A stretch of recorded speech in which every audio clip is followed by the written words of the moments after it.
Você não é nem metade da mulher que minha esposa é, gritou meu filho no meio do jantar, com o garfo ainda levantado, a veia do pescoço saltando. Por um segundo, achei que tinha ouvido errado.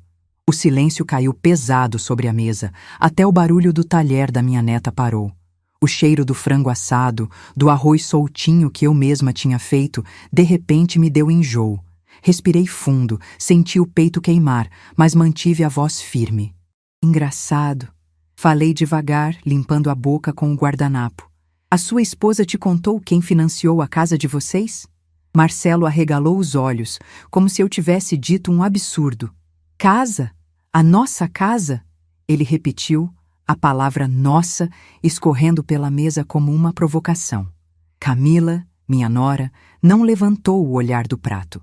Só apertou o copo de vinho, os dedos tão firmes que os nós ficaram brancos. Eu vi um micro sorriso, rápido, nos cantos da boca dela. Ali eu entendi. Aquilo não tinha começado naquele jantar. Eu só estava colhendo o que eles vinham regando há anos. Mas antes de continuar, quero te fazer um convite muito especial. Inscreva-se no canal e deixe o seu like. Isso me ajuda a ver que você me apoia e que está gostando das minhas histórias. E comenta aqui embaixo de qual cidade você está assistindo. Agora, vamos continuar. Que história é essa, mãe? Ele insistiu, num tom mais alto do que o necessário. A casa é minha e da Camila. Fomos nós que lutamos por ela. Você quer o quê? Mérito agora? Não, meu filho, respondi, tentando controlar o tremor na mão. Eu não quero mérito. Eu só quero respeito. Eu tinha 67 anos naquela noite. E sentada à ponta da mesa, percebi que, de repente, eu parecia uma visita inconveniente na casa que eu mesma tinha escolhido, negociado e escondido por tanto tempo. O lustre moderno sobre a mesa, a parede cinza elegante, o sofá caro na sala, as prestações que eu paguei em silêncio. Tudo aquilo me olhava de volta, como se perguntasse: o que você ainda está fazendo aqui? Voltei no tempo, enquanto ele ainda falava. Lembrei de quando o Marcelo tinha 8 anos e vinha correndo com o joelho ralado, chorando porque alguém tinha chamado ele de pobre na escola. Eu segurava o rosto dele com as 2 mãos e dizia: você não é o que as pessoas falam, filho. Você é o que você faz com o que te acontece. Foi assim a vida inteira. Eu juntando cacos, ele se apoiando em mim. Você sempre arruma um jeito de estragar tudo, mãe. Ele continuava, gesticulando. Hoje é um jantar para comemorar a nossa conquista, e você vem falar que ajudou? Ajudei. Que palavra pequena para o tamanho do buraco que a gente cava na própria alma quando escolhe se sacrificar por um filho que um dia pode cuspir em tudo isso. Camila finalmente levantou o olhar. Amor, ela disse, doce, pousando a mão no braço dele. Não vamos discutir isso agora. Dona Lúcia só quer aparecer. Ela sempre foi assim, carente. Carente. A palavra entrou em mim como um espinho. Eu, que tinha passado noites em claro fazendo bolo para vender, virando barra de calça até as 2 da manhã, aceitando faxina extra depois dos 60 para que eles não precisassem dividir aluguel com estranho. Eu, carente. Engoli seco. Eu não preciso aparecer, Camila. Respondi, olhando direto para ela. Eu só estou perguntando se ele sabe de tudo. Saber o quê, mãe? Marcelo explodiu. Que você nos emprestou um dinheiro? Já não te pagamos? Vai jogar na nossa cara pro resto da vida? É isso? Não, ele não sabia. E ela tinha certeza disso. Quando ele veio me contar, vibrando, que o banco tinha aprovado o financiamento da casa, ele não fazia ideia de que o gerente só tinha liberado porque eu entrei como fiadora. E que depois, por baixo dos panos, eu tinha renegociado a dívida, assumido as prestações quando ele ficou desempregado e quase perdeu tudo. Ele acha que deu a volta por cima. Mal sabe que quem segurou o teto sobre a cabeça dele fui eu. Naquela noite, olhando para ele, percebi que se eu abrisse a boca e contasse tudo, ele ia negar até a morte.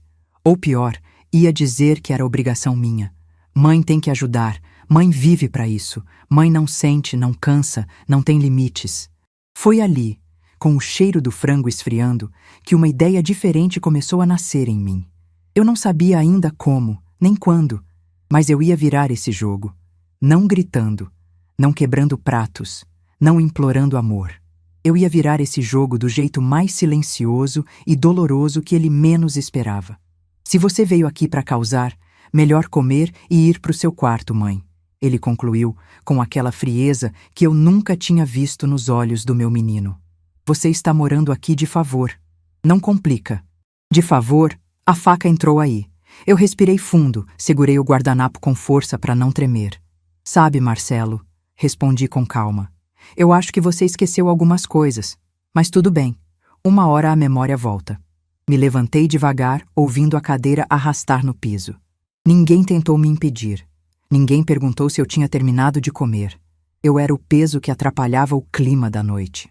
Passei pela sala, olhei ao redor e vi cada cantinho que eu mesma tinha ajudado a decorar. O tapete que eu paguei de presente, a mesa de centro que comprei em 3 vezes no cartão, os eletrodomésticos da cozinha que surgiram na casa como se fossem milagres. Tudo isso sem nunca pedir nada em troca, além de um pouco de respeito. Naquele corredor curto até o meu quarto, algo em mim morreu. Não foi o amor de mãe. Esse deu um jeito de sobreviver, como erva daninha em rachadura de concreto. O que morreu foi a ilusão de que, um dia, ele ia olhar para mim e dizer: Mãe, obrigada. Eu não teria nada disso sem você. Ele não diria. E a partir daquela noite, eu parei de esperar. Fechei a porta do quarto, me encostei nela e deixei as lágrimas caírem em silêncio. Não era o grito dele que ecoava na minha cabeça. Era a frase dela, mascarada de doçura, me chamando de carente. Eu, carente, morando de favor, na casa que, legalmente, não era deles. Eu sorri sozinha no escuro. Um sorriso amargo, mas firme. Se eles achavam que eu estava ali de favor, um dia, em breve, eu ia mostrar quem realmente estava. Meu nome é Lúcia. Tenho 67 anos. Sou viúva há quase 10. Meu marido, o Antônio, partiu numa manhã chuvosa de julho, deixando para trás um relógio de pulso arranhado, um cheiro de loção pós-barba espalhado pelo guarda-roupa e um seguro de vida que ninguém esperava que existisse. Não era muito. Mas, para quem passou a vida contando moeda para não faltar mistura, parecia uma fortuna. Na época, eu morava num apartamento pequeno, antigo, numa rua barulhenta da zona norte de São Paulo. O prédio cheirava a fritura misturado com desinfetante barato, e as paredes já não viam tinta nova fazia uns 10 anos. Mas era meu, quitado, simples e honesto, como eu e o Antônio sempre fomos.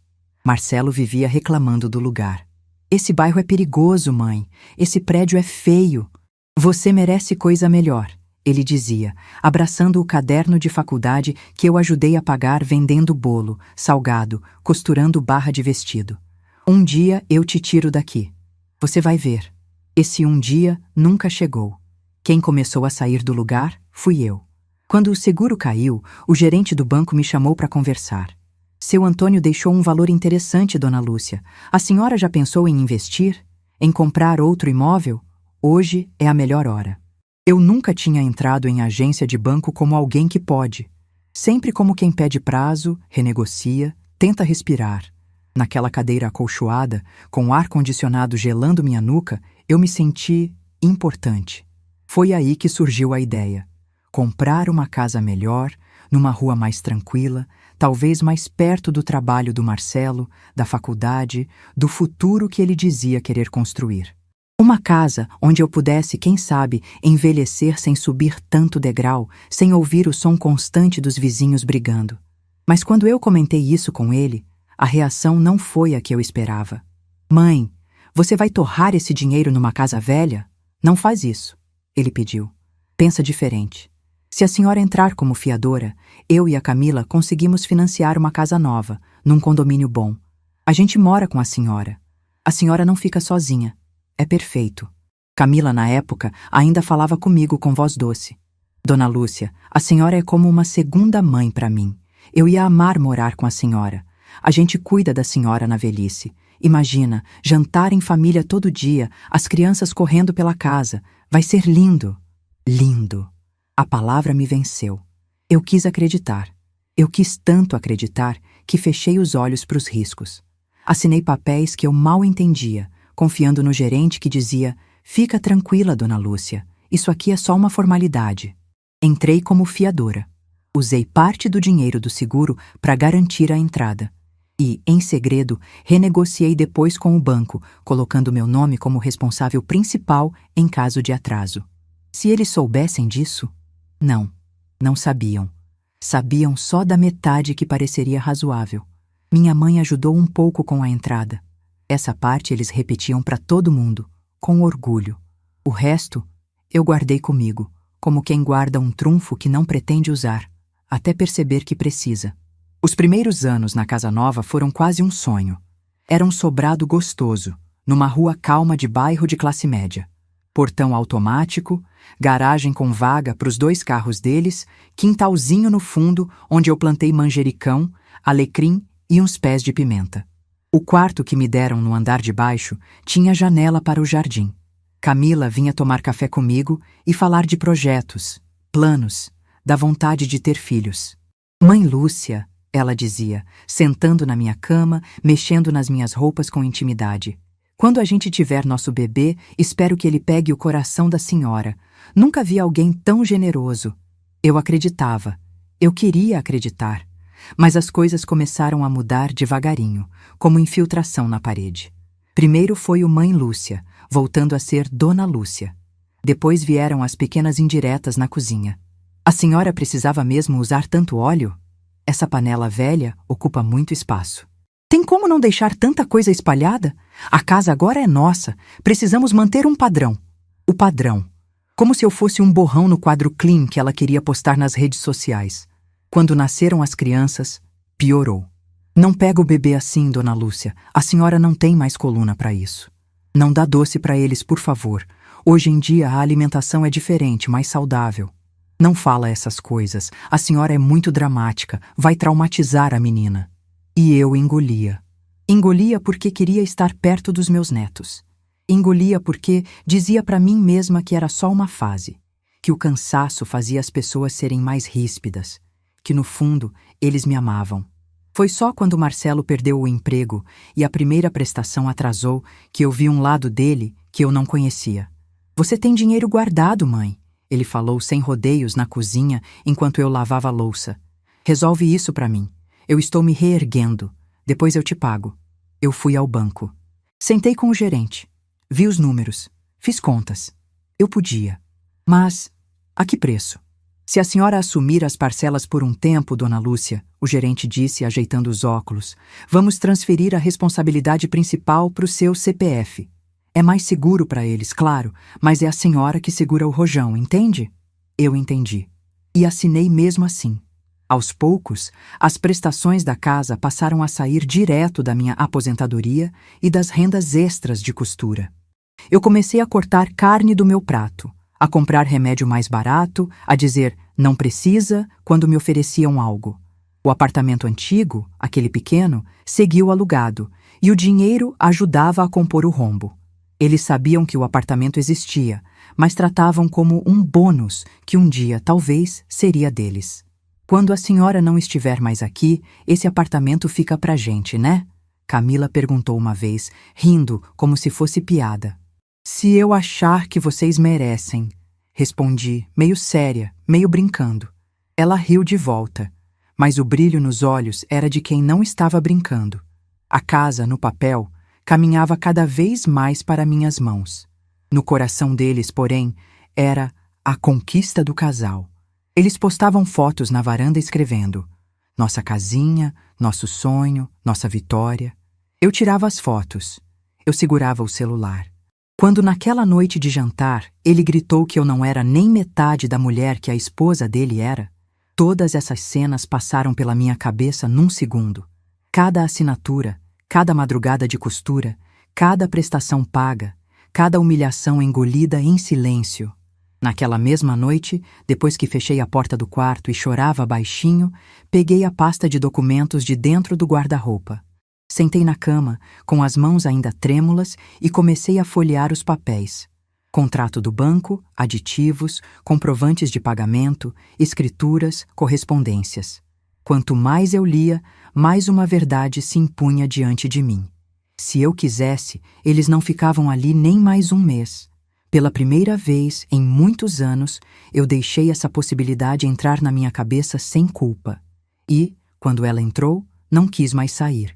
No dia seguinte ao jantar, acordei com os olhos inchados, mas com uma estranha lucidez. Não fiz café para a casa inteira como sempre. Fiz só o meu. O cheiro do pó subindo, o barulhinho da água no coador sempre foram meu consolo.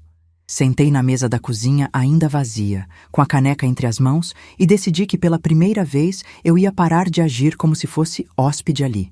Camila apareceu primeiro, com o roupão de seda e o celular na mão. "Bom dia!" ela murmurou, sem olhar na minha direção, fuçando alguma coisa no aparelho. Pegou a cafeteira, viu que tinha pouco café e suspirou alto, teatral. "A gente precisa comprar uma máquina automática. Esse negócio de coador é tão antigo. Antigo, como eu. Se quiser comprar, compra." Respondi calma. "A casa é de vocês, né? Vocês fazem o que acharem melhor." Ela levantou os olhos, surpresa com o tom da minha voz. "Claro que é nossa," disse quase defensiva.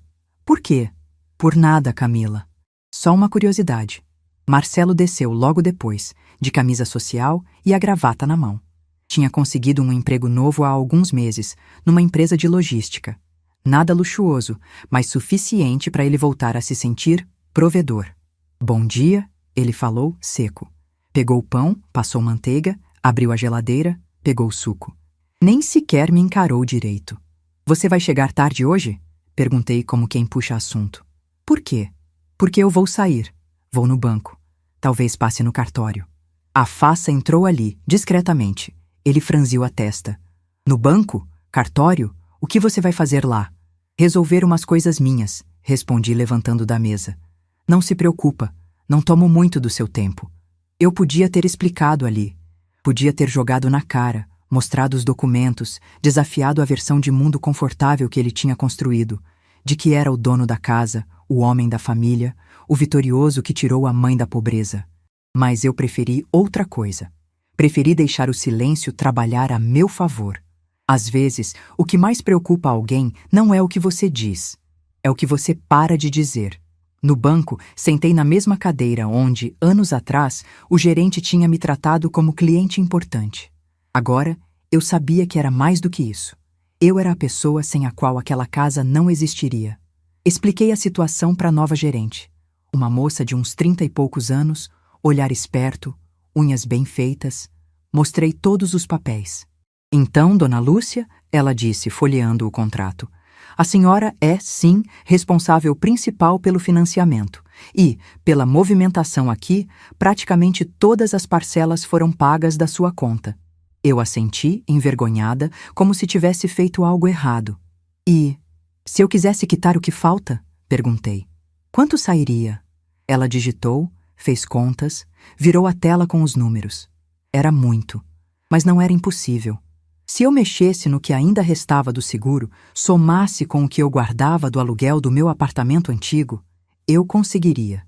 "Se a senhora quitar, podemos agilizar a escritura em seu nome, sem dependência de terceiros," a gerente explicou. "É um direito seu, pela forma como o contrato está estruturado." Não é estranho, mas não é comum ver uma mãe assumir tanta responsabilidade assim. Eu sorri, sem graça.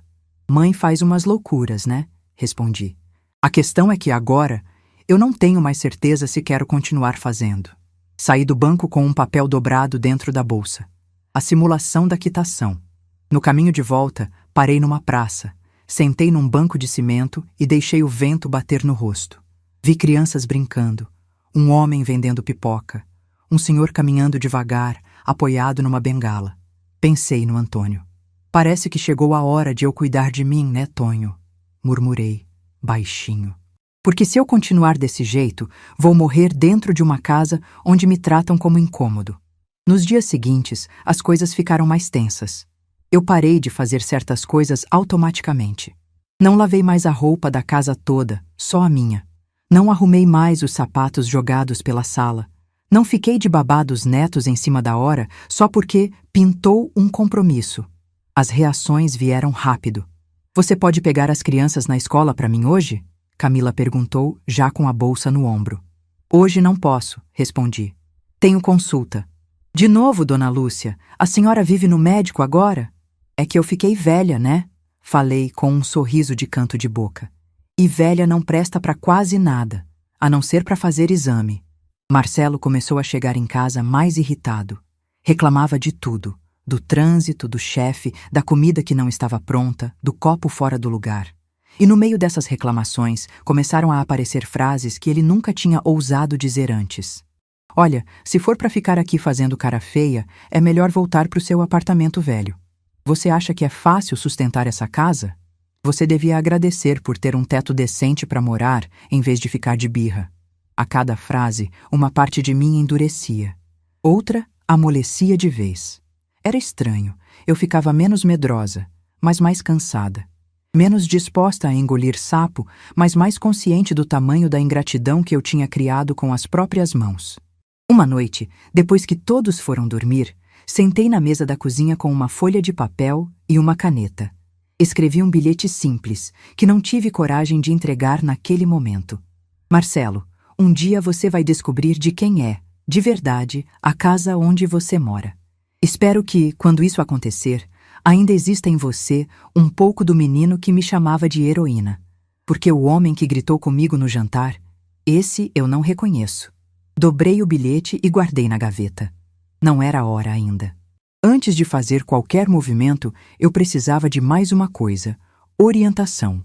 Procurei um advogado indicado por uma vizinha antiga, lá do prédio velho. Um senhor calmo, de cabelo grisalho, que me recebeu com um café forte e um olhar sincero. Deixe eu ver os documentos, dona Lúcia, ele pediu. Eu entreguei tudo: contratos, comprovantes, cartas do banco, até anotações minhas, rabiscadas no verso de contas de luz. Ele leu com atenção, fez perguntas, anotou datas. Olha, ele disse por fim, a situação é clara. A senhora pode quitar esse imóvel e registrar no seu nome. Legalmente, não há nada de errado nisso. Moralmente. Bom, aí é outra conversa.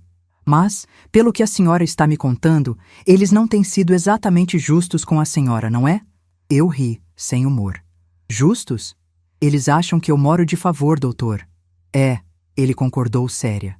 Então talvez esteja na hora de mostrar quem realmente está de favor em que lugar. Saí do escritório com duas certezas. Primeiro, eu não era louca. Eu não estava exagerando. Segundo, se eu decidisse seguir em frente, não teria mais volta. Eu podia sim tirar o chão debaixo do pé do meu próprio filho. Naquela noite, quando voltei para casa, fiquei um tempo parada na calçada, olhando o portão. As luzes acesas, o som da TV vazando pela janela, a risada das crianças ecoando no quintal. Respirei fundo. Talvez eles achassem que eu era fraca, que eu nunca teria coragem de mexer naquele equilíbrio torto que os beneficiava tanto. Mas ali, entre o portão e a calçada, eu fiz um pacto comigo mesma. Se eles cruzassem mais uma linha, eu não ia só sair daquela casa. Eu ia mandar eles saírem. E, quando esse dia chegasse, eu ia estar sorrindo. Eu sempre fui uma mulher observadora. Aprendi cedo que o silêncio revela mais do que palavras. E nos dias que se seguiram ao jantar, o silêncio naquela casa gritava. Os olhares atravessados, as portas fechadas com força, o jeito como Camila evitava me pedir qualquer coisa diretamente, tudo indicava que algo estava sendo gestado. Algo que não tinha nada a ver comigo parecer carente, como ela insinuou. Era mais profundo. Era como se eles estivessem ensaiando minha saída sem admitir. Na terça-feira, cheguei na cozinha e encontrei Camila reorganizando os armários. De cima para baixo, ela tirava minhas panelas antigas, aquelas que eu tinha ganhado quando casei com o Antônio, e colocava dentro de sacolas azuis de supermercado. "O que você está fazendo?" perguntei, mantendo a calma. "Organizando", respondeu sem olhar para mim. "Essas panelas estão velhas, ocupam espaço. A gente quer um visual mais moderno para a cozinha, sabe?" "Moderno", repeti, olhando para as panelas empilhadas. "E vai colocá-las onde?" "Vou doar", disse ela, finalmente me encarando. "Não combina com a casa." A casa. As panelas que cozinharam 100 aniversários, 50 natais, milhares de jantares, agora não combinavam com a casa.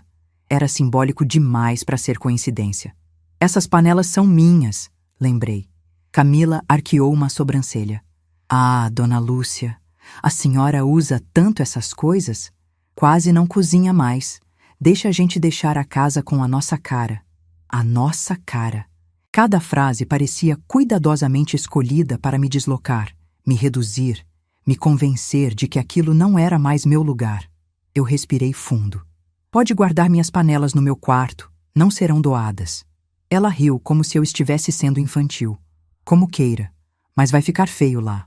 Feio é tentar apagar a história da casa e fingir que eu nunca existi aqui. Ela parou e o sorriso sumiu.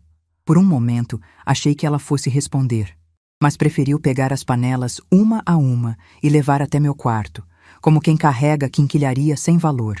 Fez questão de bater as panelas umas nas outras, só para eu ouvir.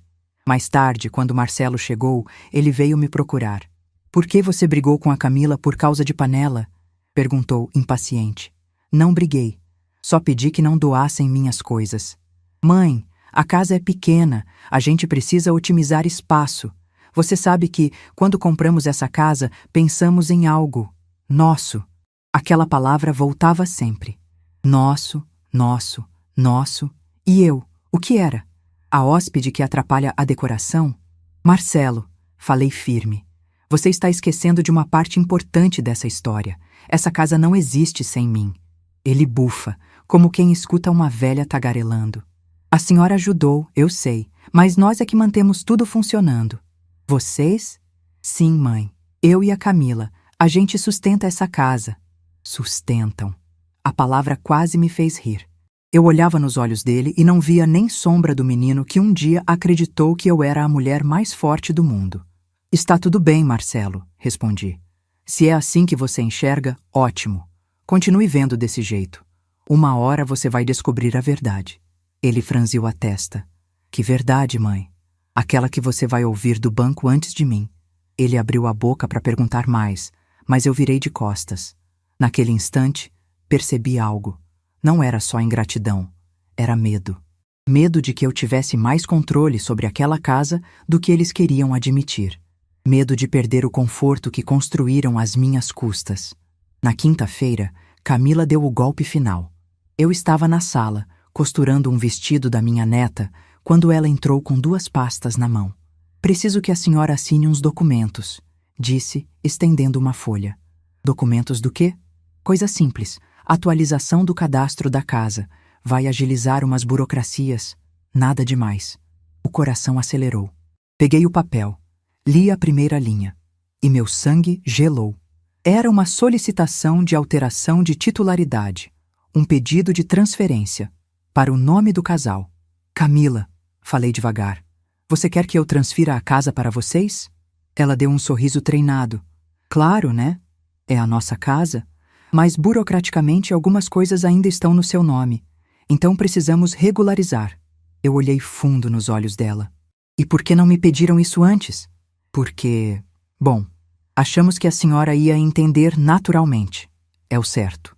O certo. O certo seria eu ter percebido antes que eles estavam preparando o terreno para me expulsar. Que aquelas frases sobre visual moderno, nosso padrão e nosso espaço eram apenas degraus. Que aquele jantar, com meu filho gritando comigo, foi só o primeiro ensaio da grande encenação. Dobrei o papel e entreguei de volta. Não vou assinar. Ela piscou surpresa. O quê? Não vou assinar nada. Mas a casa é nossa, Dona Lúcia. A senhora só entrou como fiadora. Foi isso que ele te disse? Ela ficou muda. A primeira fissura surgiu no rosto dela. Guardei o silêncio por alguns segundos. Queria que ela sentisse. Queria que o incômodo crescesse. Vou te responder de um jeito simples, Camila, falei. Se a casa é de vocês, por que é que o banco liga para mim quando atrasa? Por que os contratos estão no meu nome? Por que eu consigo tirar vocês daqui com uma canetada se eu quiser? O rosto dela ficou branco. Isso não pode ser verdade. Pode e é. Ela recuou um passo. Eu continuei. Você e meu filho têm vivido como donos de um lugar que só existe porque eu paguei. E agora querem que eu assine minha saída? Isso não vai acontecer. Camila engoliu seco. Eu vou falar com o Marcelo. Fale. Ele já deveria ter falado comigo antes de tentar me apagar. Ela saiu batendo a porta. Eu fiquei ali sentada, costura no colo, mãos trêmulas. Mas pela primeira vez em muitos anos, não tremia de medo. Tremia de decisão.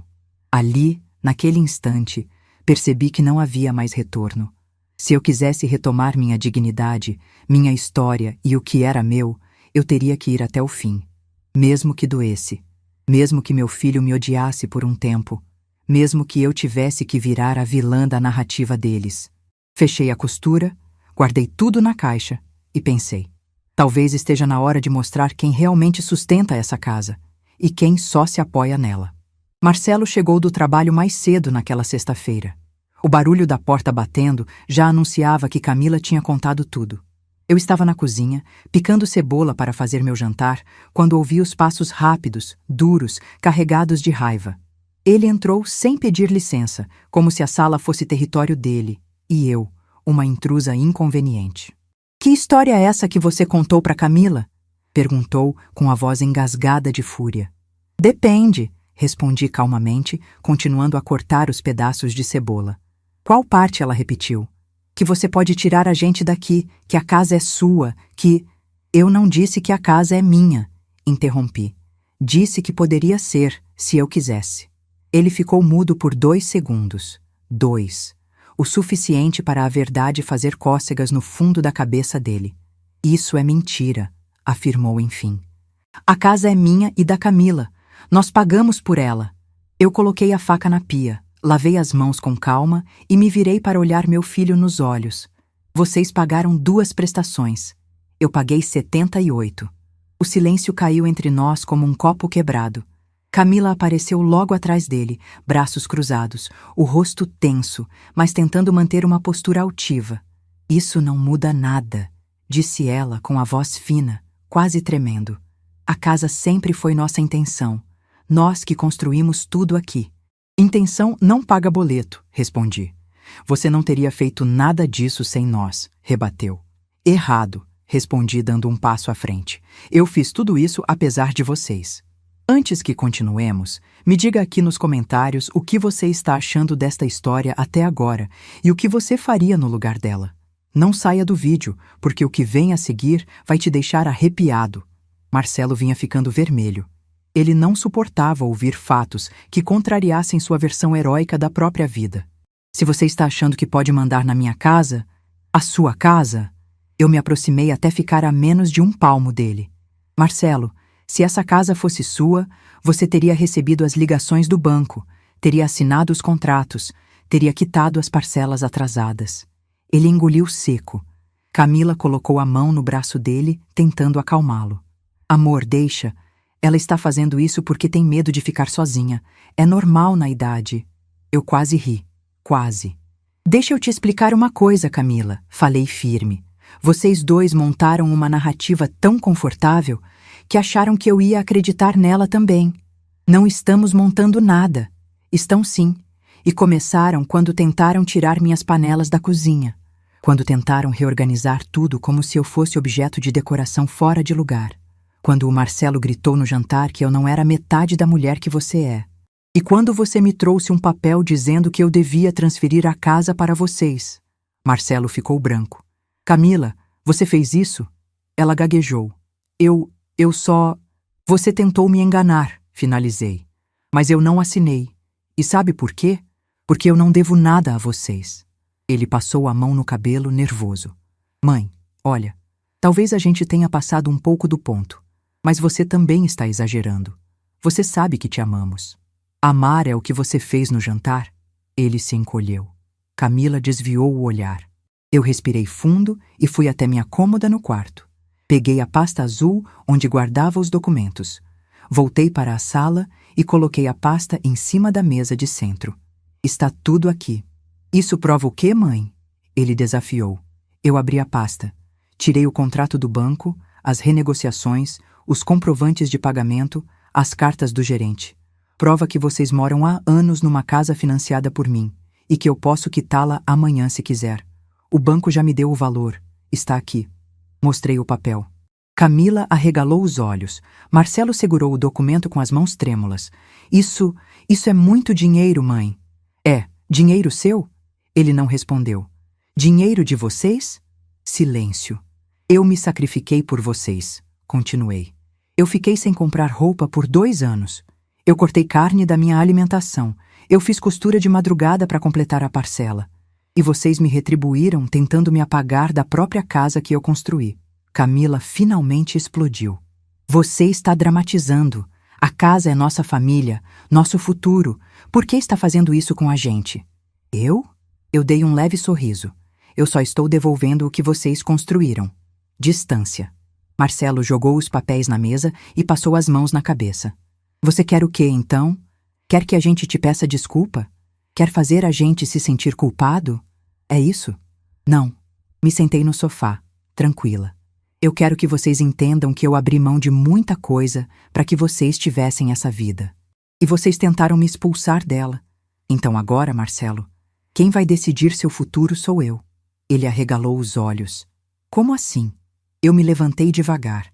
Eu ainda não tomei nenhuma decisão final, mas estou perto, muito perto. Parei diante dele e falei bem baixinho. Se vocês me desrespeitarem mais uma vez, se me tratarem como peso morto, se tentarem novamente me apagar dessa casa, eu quito o imóvel e mando vocês saírem. E vou fazer isso sorrindo. Foi a primeira vez que vi meu filho realmente com medo. Não raiva, não orgulho ferido. Medo. Camila segurou o braço dele, nervosa. Ela não pode fazer isso, Marcelo. Ela não faria isso. Ela te ama. Ela ama as crianças. Eu a encarei. Você tem razão, Camila. Eu amo meus netos, mas amor nenhum me obriga a viver humilhada.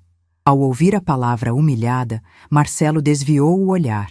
Ele sabia. Ele lembrava. Ele sentiu. Depois que subi para o meu quarto, ouvi a discussão deles na sala. Eles estavam apavorados.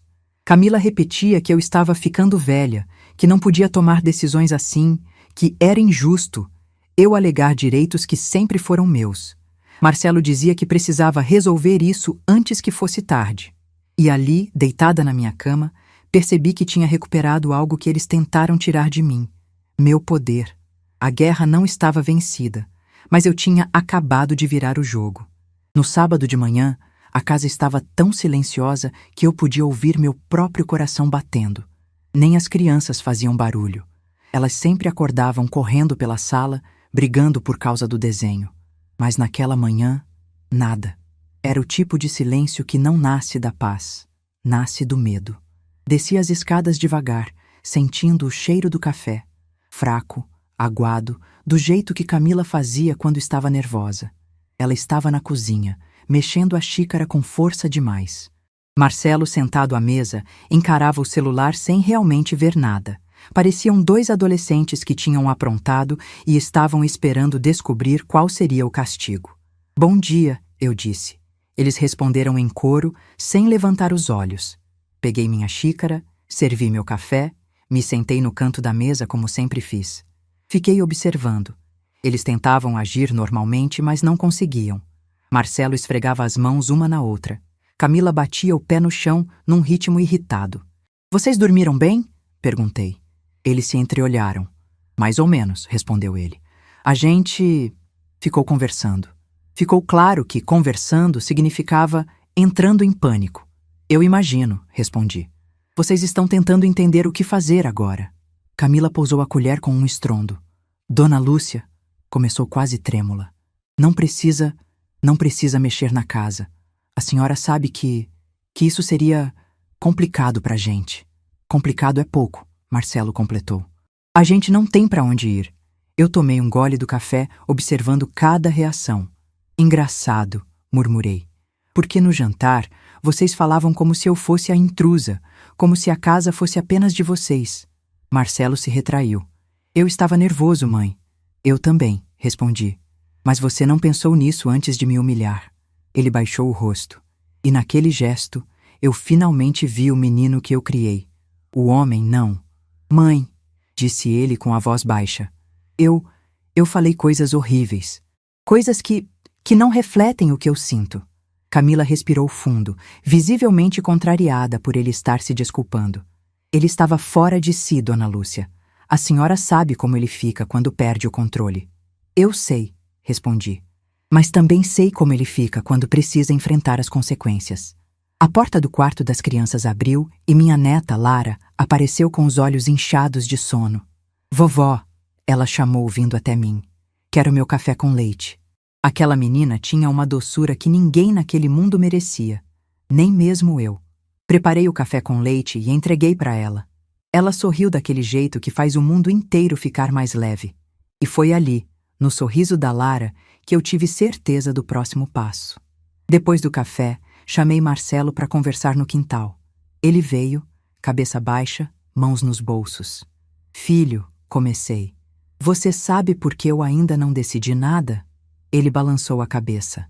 Porque eu queria que você tivesse a chance de assumir o que fez. Não para mim, mas para si mesmo. Ele fechou os olhos por um instante. Mãe, eu errei.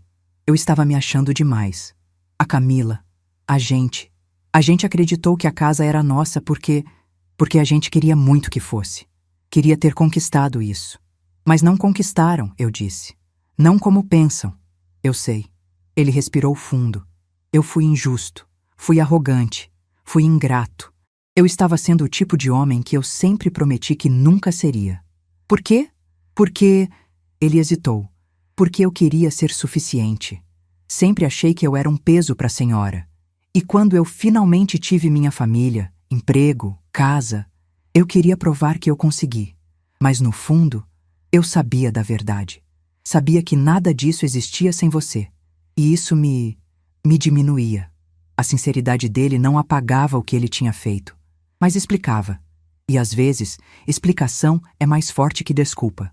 Marcelo, falei com calma, não tem problema querer ser grande. O problema é crescer pisando em quem te levantou. Ele abaixou a cabeça. Eu sei, mãe, eu sei. Entramos em casa. Camila estava no sofá, ansiosa. Quando nos viu, se endireitou. E então? Perguntou quase sem ar. Então, respondi. Agora sou eu quem vai dizer como as coisas vão funcionar. Eles ficaram tensos, mas ouviram. Primeiro, eu não vou tirar vocês daqui. Não agora. Camila soltou o ar como quem havia sido salva de um acidente. Marcelo levou a mão ao rosto, aliviado. Mas, continuei, algumas regras vão mudar. Eles se entreolharam. De hoje em diante, eu não serei tratada como hóspede, nem como peso. Sou dona do que construí, e vocês vão me tratar como tal. Marcelo assentiu imediatamente. Camila demorou. Camila? Perguntei. Ela engoliu seco. Sim, certo. Outra coisa, falei. Não quero mais ser usada para status de ninguém. Nem quero ver vocês se apropriando do que não é de vocês. Sim, claro, Marcelo disse. Camila deu um passo à frente. Mas, Dona Lúcia, a casa vai continuar no seu nome? Para sempre? Para sempre é muito tempo. Mas por enquanto, sim. Marcelo ergueu o olhar. Você ainda pensa em quitar a casa? Penso, respondi. Mas não para expulsar vocês. Penso por mim. Porque eu não quero mais sentir medo do futuro. Não quero depender de ninguém, nem de você. Quero ter paz. Quero ter segurança. Ele me olhou com algo que eu não via há anos, orgulho. Mãe, se a senhora decidir quitar, eu juro que vou te ajudar. Mesmo que demore anos, eu pago minha parte. Pago nossa parte, corrigiu Camila, um pouco mais suave. Veremos, respondi.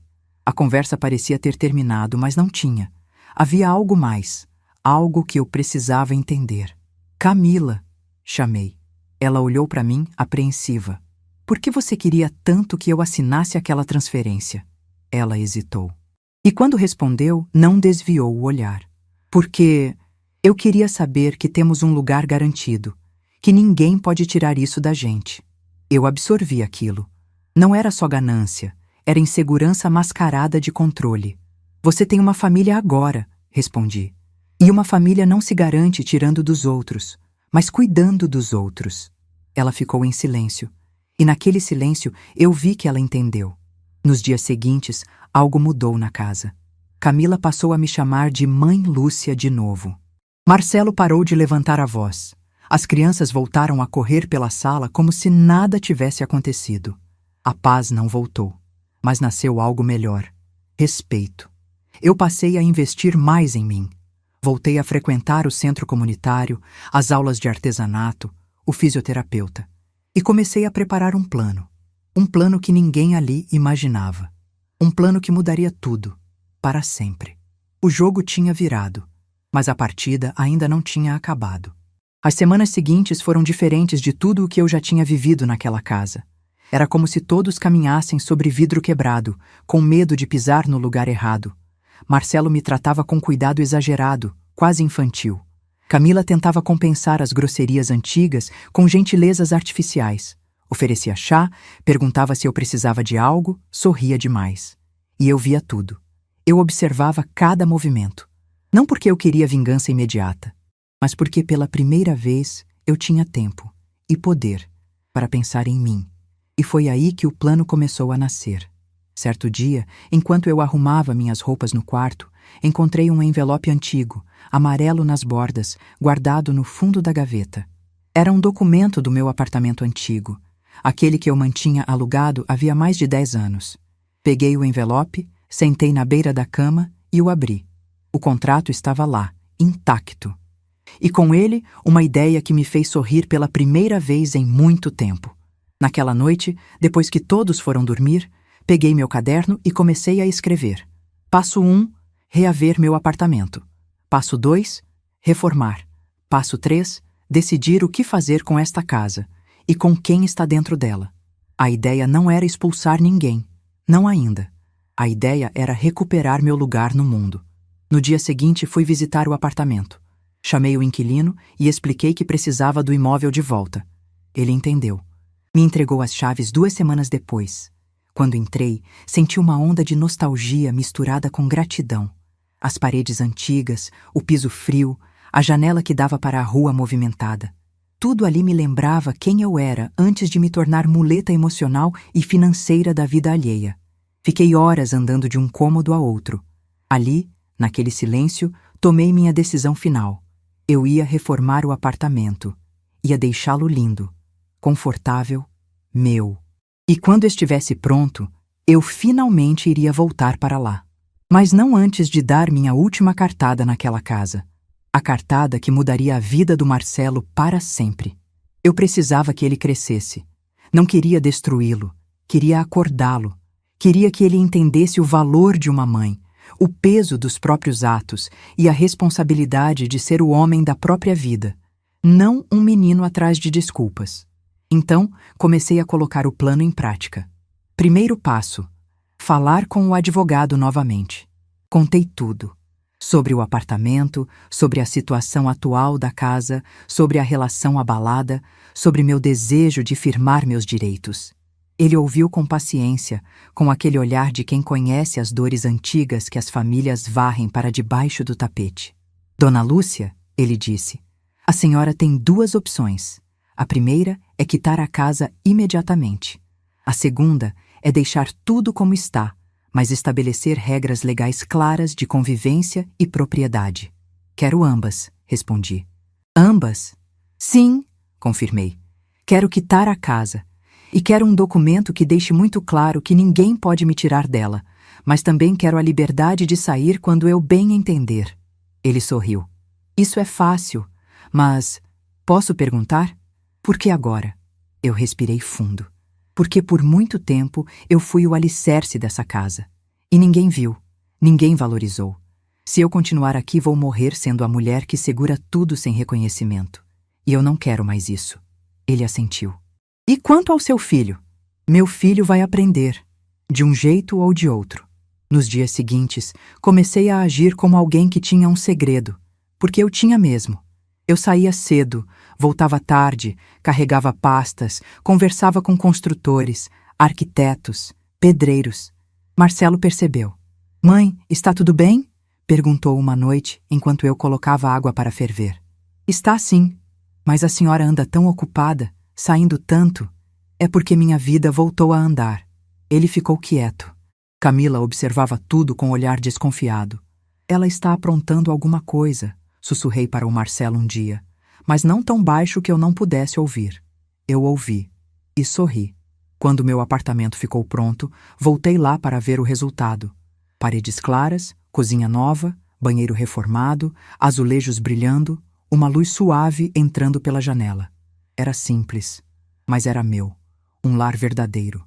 não um lugar onde eu precisava provar meu valor diariamente. Eu senti uma paz tão profunda que precisei me apoiar na mesa da cozinha. Ali, percebi com absoluta certeza: eu não voltaria atrás. Mas antes de me mudar, eu precisava fechar o ciclo naquela casa. Na semana seguinte, fui ao banco e quitei o imóvel. Sim, eu quitei, sozinha, com minhas economias, meu suor e meu silêncio. Saí do banco com a escritura provisória na bolsa, dentro de um envelope branco. O papel ainda estava quente. Parecia pulsar. Voltei para casa devagar, com uma sensação estranha de vitória e despedida ao mesmo tempo. Quando entrei pela porta, encontrei Marcelo no sofá, Camila no celular, as crianças brincando no tapete. Eles nem imaginavam. Chamei os dois para conversar. Preciso falar com vocês, os dois. É importante. Marcelo franziu a testa. Camila guardou o celular. Eu sentei na poltrona, coloquei o envelope no colo e respirei fundo. E o que tenho para dizer vai mudar a vida de vocês, de forma definitiva. Os olhos de Marcelo arregalaram. Camila empalideceu. Mas eu não continuei. Não naquele dia.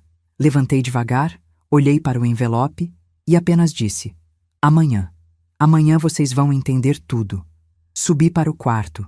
Deixei os dois sem ar, sem respostas, sem certeza nenhuma. E dormi a melhor noite dos últimos anos. Amanhã, finalmente, seria o dia da verdade. Acordei antes do sol nascer. Fiquei sentada na cama por alguns minutos, ouvindo a casa respirar. Era estranho. Durante anos, eu acordava com pressa. Pressa de arrumar, de ajudar, de servir, de não atrapalhar. Naquela manhã, acordei com outra coisa no peito. Liberdade. Coloquei uma roupa simples, prendi o cabelo, peguei o envelope com a escritura e desci as escadas devagar, sentindo cada degrau como se fosse uma despedida silenciosa. Marcelo e Camila estavam na cozinha. Ele parecia que não tinha dormido. Olheiras profundas, expressão ansiosa. Ela estava sentada, braços cruzados, tentando manter a postura firme, mas eu via o medo por trás do queixo erguido. Bom dia, eu disse. Eles responderam quase em uníssono, como alunos chamados pelo professor. Sentem-se, pedi. Vamos conversar. Eles se sentaram. Eu coloquei o envelope sobre a mesa, mas não abri ainda. Vocês me perguntaram ontem o que eu tinha para dizer, comecei. Hoje vou responder. Marcelo engoliu seco. Camila ajeitou o cabelo atrás da orelha, tentando disfarçar o tremor da mão. Antes de qualquer coisa, continuei, eu quero que vocês me ouçam sem interromper. Depois, vocês falam. Eles assentiram. Eu passei anos ajudando vocês. A vida inteira. Fiz o que pude e o que não podia. E por muito tempo, achei que meu papel era esse mesmo.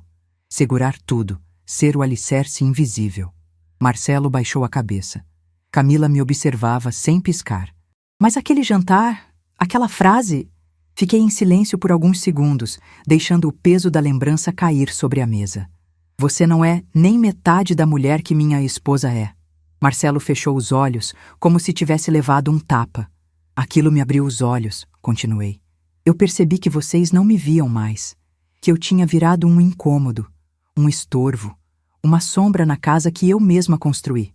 Camila tentou falar algo, mas Marcelo segurou o braço dela. Então eu decidi fazer o que devia ter feito há muito tempo, cuidar de mim. Eu abri o envelope, puxei a escritura, coloquei na mesa virada para eles. Marcelo arregalou os olhos, Camila levou a mão à boca. Eu quitei a casa. O silêncio foi tão fundo que quase deu eco. Quit, Marcelo murmurou. Mãe, não. Quitada, tudo pago, em meu nome, com meu dinheiro, sem pedir nada para vocês. Eles pareciam ter levado um soco. Isso significa, continuei, sem alterar o tom, que esta casa, legalmente, é minha. Toda ela, sem contestação. Marcelo passou as mãos no rosto. Camila respirava rápido demais. Mas isso não é tudo. Levantei-me e apoiei as mãos sobre a mesa, inclinando-me levemente para frente. Eu recuperei meu apartamento antigo, reformei. Está pronto. E eu vou me mudar para lá. Os dois arregalaram os olhos ao mesmo tempo. Você vai embora? Marcelo perguntou, com a voz trêmula. Vou, confirmei. Chegou a hora de ter meu espaço, meu canto, minha paz. Camila respirou fundo, com alívio visível. Até que eu terminei a frase. Mas vocês também vão embora. A expressão dela mudou num segundo. Alívio virou choque. Marcelo ficou sem cor. Como assim? Ele gaguejou. Eu vou sair desta casa, repeti. E vocês também. A casa será vendida. Camila levantou da cadeira num salto. Vendida? Isso é absurdo. A gente não tem para onde ir. A gente pode pagar um aluguel, Marcelo disse. A gente se ajeita, mas vender a casa é meu direito, interrompi. E minha decisão. Mas por quê? Ele perguntou, quase implorando. Porque aqui não existe mais respeito. E eu não vou deixar meus netos crescerem num lugar onde a mãe deles trata a avó como peso velho. E onde meu filho grita comigo como se fosse meu dono.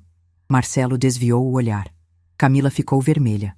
Eu vou vender a casa e dividir o dinheiro, finalizei. Metade para mim, metade para o Marcelo. Camila deu um passo à frente. Eu também tenho direito. Eu sou esposa dele. Você tem direito ao que seu marido te der, respondi, firme. Ao que eu construí, não. Ela abriu a boca para responder, mas não saiu som. Marcelo começou a chorar.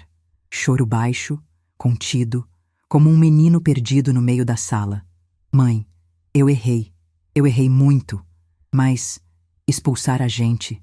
Eu não estou expulsando vocês, corrigi. Eu estou libertando a mim mesma e dando a vocês a chance de começar a própria vida sem depender do meu suor.